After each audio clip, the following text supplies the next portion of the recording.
అందరికీ నమస్కారం. నా పేరు Anil Kumar Yadav Deshmukh. Welcome to our YouTube channel. Prakash Raj, Pavan Kalyan, Tirupati laddu, దీని మీద వారం రోజుల నుంచి మాట్లాడుతూ ఉన్నారు. ప్రకాష్ రాజ్ గారు ట్వీట్లు పెడతా ఉన్నారు. పవన్ కళ్యాణ్ గారు కూడా ఆయన గురించి ఒకసారి మాట్లాడడం జరిగింది. అయినప్పటికీ కూడా దాని గురించి పదే ప్రకాష్ రాజ్ గారు మాట్లాడడం, దాన్ని మీడియాలో అంటే ఆయన ట్వీట్లు పెట్టడం, ఒక సెల్ఫీ వీడియో తీసి పెట్టడం, దాన్ని మీడియా వాళ్ళు విపరీతంగా పబ్లిష్ చేసి మొదలైజ్ చేయడం. ఇక్కడ సింపుల్ థింగ్ ఏంటంటే, ఫస్ట్ ప్రకాష్ రాజ్ అనే వ్యక్తి నిజంగా ఆయన ఒక వర్సటైల్ యాక్టరు, ఒక విలక్షణ నటుడు, బహుముఖ ప్రజ్ఞశాలి, ఆయన మల్టీ టాలెంటెడ్, దీంట్లో ఎవ్వరికి ఎలాంటి సందేహం లేదు. బట్ ఇక్కడ పవన్ కళ్యాణ్ అంశంలో అతను తలదూర్చడానికి, అతను మాట్లాడటానికి, అతను పవన్ కళ్యాణ్ని టాపిక్ని తీసుకురావడానికి అసలు ఎలాంటి రైట్ అతనికి లేదు. బికాస్ పవన్ కళ్యాణ్ అనేవాడు, నేను కనీసం పవన్ కళ్యాణ్ని అంటే నేను మాట్లాడే సందర్భంలో వాడు అంటే ఈ అనాలని కాదు, కానీ అది ఆ సందర్భోచితంగా అట్లా వస్తాయి కొన్ని పదాలు, అవి కూడా మనోళ్ళకి నచ్చట్లేదు. అంత అభిమానం ఆయన మీద. పవన్ కళ్యాణ్ అనే వ్యక్తి సినిమా యాక్టర్ మాత్రమే కాదు, ఆయన ఒక డిప్యూటీ సీఎం ప్రస్తుతం. కాబట్టి ఆయన ఒక హిందూ దేవాలయాల్లో జరిగిన, మరీ ముఖ్యంగా ఒక తిరుమల లాంటి ఒక పుణ్యక్షేత్రంలో జరిగిన ఒక తప్పిదం గురించి ఆయన ఒక డిసిషన్ తీసుకున్నారు. దానికి మేము ఒక దీక్షను కూడా చేపడతామని చెప్పి అన్నారు. హిందుత్వం మీద కానీ, హిందూ మతాన్ని విశ్వసించే వ్యక్తుల మనోభావాలు వాళ్ళకి ఎలాంటి ఇబ్బందులు కలగకుండా, వాళ్ళ ఆత్మవిశ్వాసం దెబ్బతినకుండా ఆయన వాళ్ళకు సంపూర్ణ మద్దతును ప్రకటించి హిందువుల తరపున ఆయన భగవంతునికి క్షమాపణ వేడుకుంటూ ఒక దీక్షను చేపట్టింది. ఆ దీక్షకి, ఆ అంశానికి ప్రకాష్ రాజ్ అనే వ్యక్తికి ఎటువంటి సంబంధము లేదు.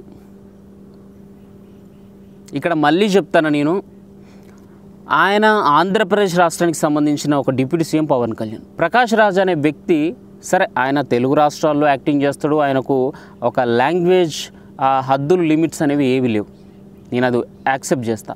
కాకపోతే ఆంధ్ర ప్రజలకి లేకపోతే తెలుగు ప్రజలకి కష్టాల్లో ఉన్నప్పుడు, వరదలు వచ్చినప్పుడు, తుఫాన్లు వచ్చినప్పుడు, ఫ్లడ్స్ వచ్చినప్పుడు ఆయన ఏ రకంగా జనాలను ఆదుకున్నాడు? పోనీ ఆయన నమ్మే ఇప్పుడు ఆయన ఏమంటారు, ప్రకాష్ రాజ్ని ఒక మతతత్వం కాదు, ఆయన ఒక నాస్తికత్వంతో మాట్లాడతాడని చెప్పంటారా? సరే, ఆ నాస్తికత్వాన్ని నమ్ముకున్న వ్యక్తులకి ఏ విధంగా ఆయన సేవలు అందించిండు? దేవుణ్ణే నమ్మనోళ్ళకి, దేవుణ్ణి నమ్మినోళ్ళకి ఇద్దరిళ్ళకు కూడా ఫ్లడ్స్ వచ్చినాయి. మరి ఆ సమయంలో దేవుణ్ణి నమ్మిన వాళ్ళని ఈయన పట్టించుకోడు. ఈయన అన్ని మతాలకు విరుద్ధం, ఈయన ఒక నాస్తికుడు. కాబట్టి ఆ నాస్తికత్వాన్ని నమ్ముకున్న వాళ్ళకైనా సేవ చేసిండ, మరి ఈయన సహాయం చేసిండ. ఆయన అంటే అంటారు ఆయన ఏం పవర్లో లేడు కదా, ఆయనకేమి ఏమంటారు గవర్నమెంట్ కాదు కదా, ఆయన పొలిటీషియన్ కదా, ఆయన ఎందుకు చేస్తాడని చెప్పి. గవర్నమెంట్లో ఉండాలని, లేకపోతే పదవిలో ఉండాలని, రాజకీయంలో ఉండాలని రూల్ ఏం లేదు. జూనియర్ ఎన్టీఆర్ గారు ఆయన ఒక ₹1 కోటి ఇచ్చిండు, ప్రభాస్ 2 కోట్లు ఇచ్చిండు, అల్లు అర్జున్ 2 కోట్లు ఇచ్చిండు, రామ్ చరణ్ ₹1 కోటి ఇచ్చిండు, చిరంజీవి కూడా 1 కోటో 2 కోట్లు ఇచ్చినట్టున్నారు. ఇట్లా ఎవరికి తోచినంత వాళ్ళు ఇచ్చినప్పుడు ప్రకాష్ రాజ్ ఎంత ఇచ్చిండు?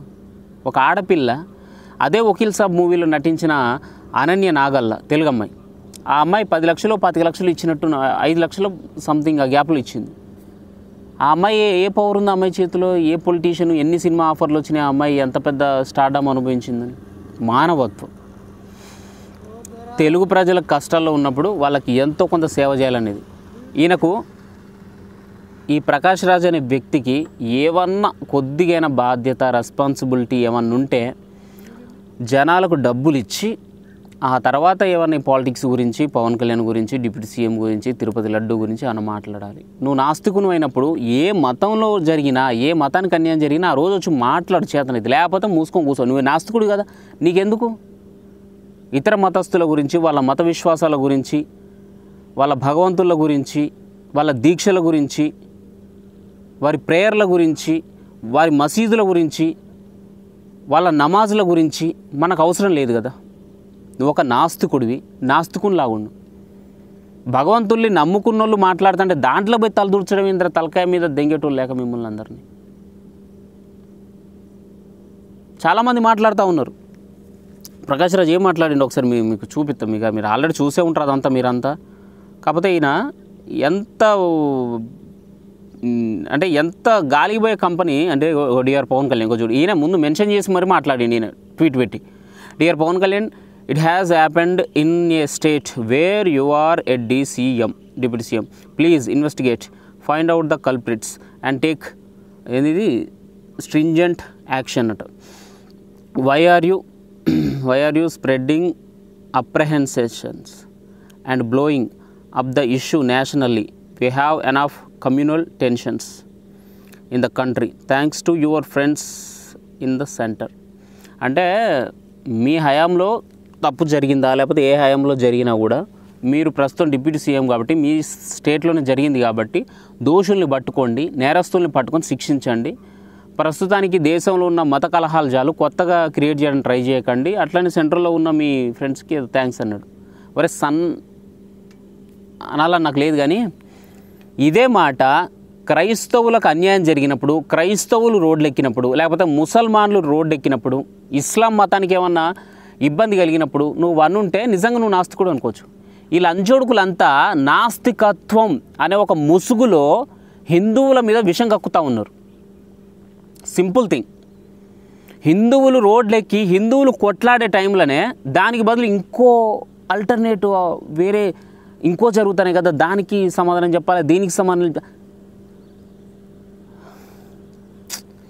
ఇక్కడ నేనేమంటానంటే నాస్తికుడివి నాస్తికుడిలా ఉండు, ఎవరిని నమ్మకు, అట్లని ఎవరిని క్వశ్చన్ చేయకు, చేస్తే ముగ్గురిని చేయి.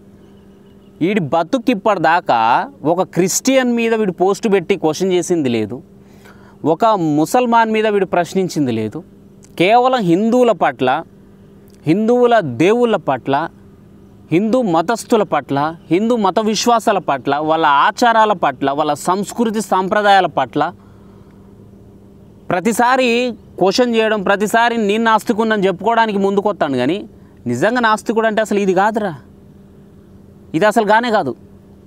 నువ్వు నాస్తికుడి కావచ్చు, కానీ హిందుత్వాన్ని నమ్ముకునేటోళ్ళు, భగవంతుల్ని నమ్మేటోళ్ళు చాలామంది వాళ్ళ మనసులో భావనల్ని పవన్ కళ్యాణ్ ఈరోజు వ్యక్తపరుస్తూ ఉన్నాడు బయటకు వచ్చి. అట్లా నమ్మేటోళ్ళకి నువ్వెందుకు ఇబ్బంది కలిగించాలా అంటాను నేను. అదే రేపు పొద్దుగా క్రిస్టియన్ దాంట్లో ఏదైనా అన్యాయం జరిగినా పవన్ కళ్యాణ్ ఇట్లనే ముందుకు వస్తాడు, ఇట్లనే క్వశ్చన్ చేస్తాడు. రేపు పొద్దుగాల ఏ ముసల్మానికి ఆపద వచ్చినా ఇదే పవన్ కళ్యాణ్ మళ్ళీ బయటకు వస్తాడు, ఇట్లనే క్వశ్చన్ చేస్తాడు.